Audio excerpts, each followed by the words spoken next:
आज कालूपुर में आए हैं। सोनीपत के अंदर के पास में ही पड़ता है कालूपुर गांव। यहाँ पर हमारे को पता लगा था एक विधवा औरत है जो पैरों से हाथों से भी अपाहिज है, उसका बेटा भी अपाहिज है। उसके और के घर की स्थिति भी अब आपको हम दिखाएंगे।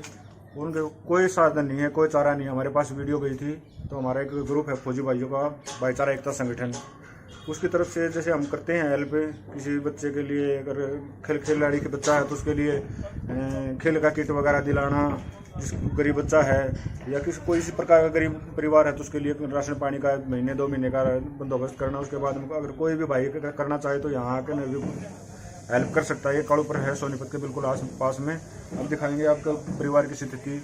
आओ हमारे साथ थोड़ा सा देखो। ये इस परिवार का ये मुहिम कब से चला रखी है? ये मुहिम चले कम से कम 1 साल भर हो गया भाई साहब। जी जी।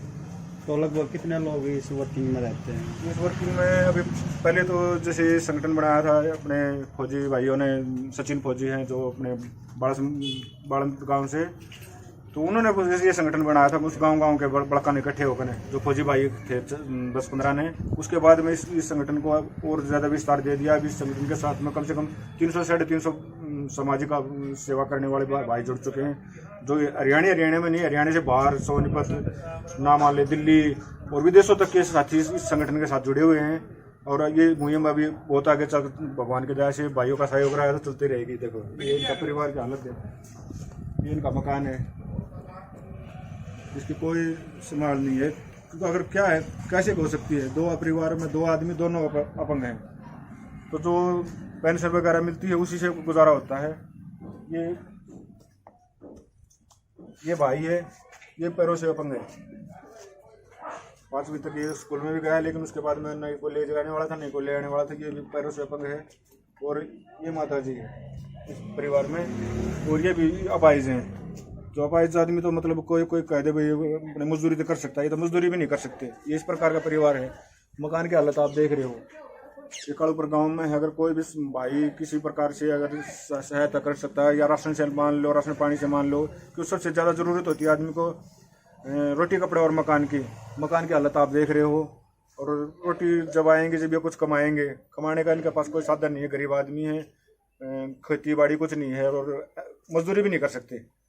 आज आप आए हैं सहायता सामग्री में क्या क्या लेकर आए हैं? सहायता सामग्री में ये आप देख रहे हो, कम से कम इस परिवार के लिए हम 2 से 3 महीने तक ये राशन इनका चलता रहेगा। जी। ये छोले हैं, दाल हैं, अलग अलग प्रकार की दाल, घर में जो भी जरूरत का सामान होता है A to Z सामान लेके आए हैं। कम से कम 3 महीने का, 4 महीने इस परिवार का काम चल जाएगा। और ये सूट हैं, क्योंकि हमारे को पता लगा था इनकी बेटियां भी हैं, 2 उसमें बेटी है, जो उनमें तो एक बेटी अपाहिज है। और क्यों खर्चा तो होता ही है, तो अगर अम्मा से मंगाएगी तो अम्मा से मंगा लेगी, नहीं तो अगर बेटी आती हैं तो उनके लिए भी सूट शर्ट भी दे सकती हैं। वो बेटियाँ भी खुश होकर जाएंगी कि हमारे भाई हेल्प करके गए थे, ये सूट हमारे लिए लेके आए थे। तो इस प्रकार से हम हर जगह करते रहते हैं। और मतलब है इस मुहिम को आगे बढ़ाना।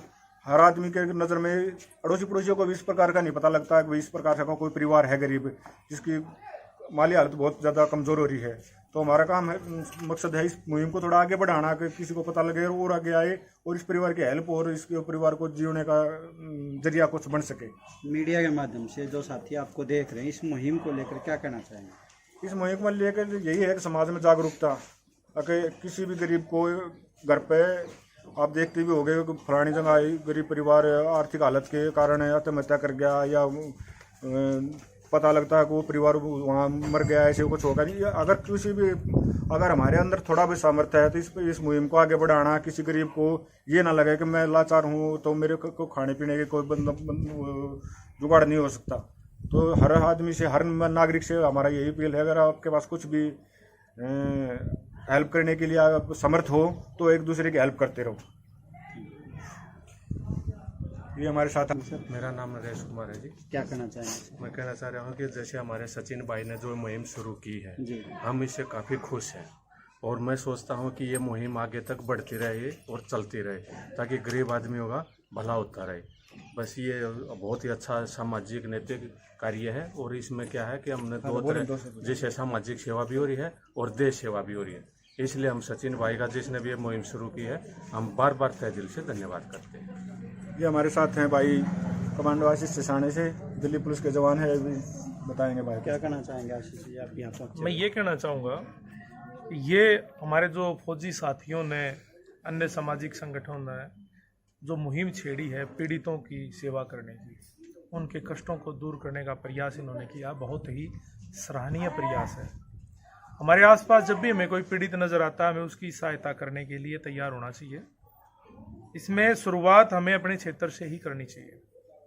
जहाँ मैं रह रहा हूँ, मेरे परिवार में, मेरे पड़ोस में या मेरे पड़ोसी गांव में कोई पीड़ित हो तो मुझे उसका सहयोग करने के लिए स्वयं से या जो भी सोर्स मुझे मिलता है उससे उनका सहयोग करना चाहिए। उसी मुहिम को आगे बढ़ाते हुए इन फौजी भाइयों ने जो मुहिम छेड़ी, बहुत ही सराहनीय इनका प्रयास है। आज यहाँ पर इनकी दैनिक उपयोग का जो सामान है वो लेकर आए हैं। माता और उनका पुत्र दोनों ही दिव्यांग हैं। मैंने दोनों से बात की है लंबी।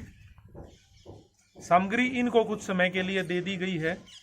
अब प्रयास हमारा ये रहेगा कि इनको दोबारा से इस सामग्री की आवश्यकता ना पड़े। कोई भी सामाजिक संगठन या सरकारी सहायता की इनको आवश्यकता ना पड़े, उसके प्रयास के लिए मैंने इनसे बात की है।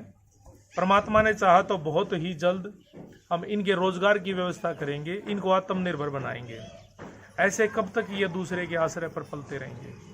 उसके लिए मैंने फौजी साहब से भी बात की, आप सबसे बात की है, स्वयं माता और उनके पुत्र दोनों, उनसे भी बात की है।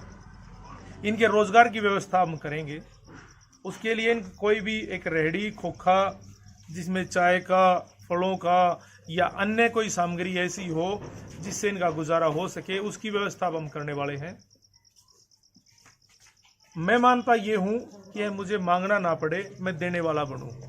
माताजी से जब बात हुई है तो वो बहुत खुश हुई इस बात को जान के कि अब मैं भी रोजगार देने वाली बनूंगी। उदाहरण के तौर पर अगर हम चलें, एक चाय की रेहड़ी अगर इनकी कहीं लगवा दी जाए, जहाँ सुबह से शाम तक इनकी चाय बिकती रहे, वहाँ ये दोनों पुत्र और माता दोनों बैठकर उस काम को अपने को संभालेंगे।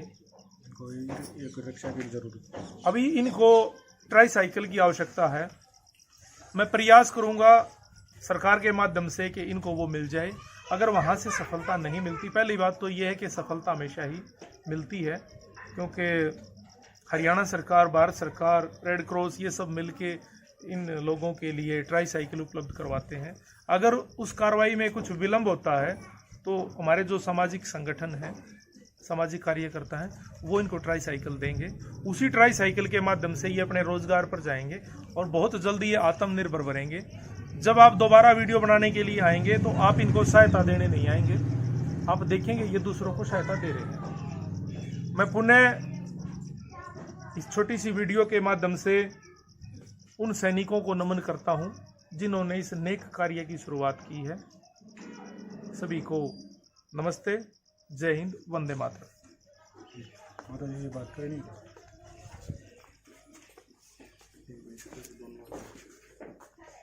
माता जी आप बताओ क्या कुछ है परिवार की हालत?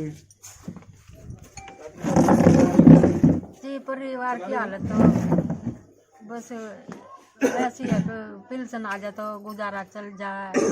मैं भी है पाज, मेरा बेटा भी है पाज जी। कोटे में नाज नूज मिल जाए, बस यो वो है। मकान है, मकान गिरन न हो रहा मेरा।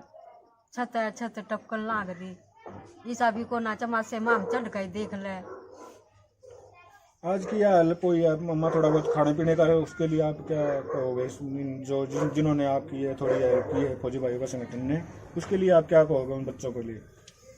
उसके बच्चा का धन्यवाद कर रहे हैं जी, जो हमारे ये राशन पानी ले आए हैं।